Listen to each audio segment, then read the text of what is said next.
DJ के तारू टूटू को चोली में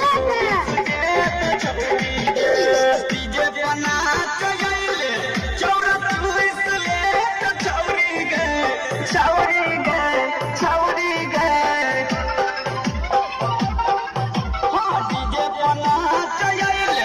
चौरा पुलिस ले तो छौरी गए डीजे बना चले चौरा पुलिस ले तो छौरी गए डीजे के तारू टूटे के चोली में घुस गए तो छौरी गए डीजे के तारू टूटे के चोली में घुस गए तो छौरी गए सरस्वती माता की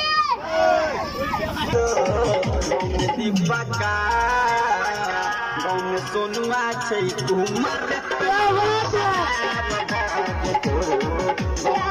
बात है कुमार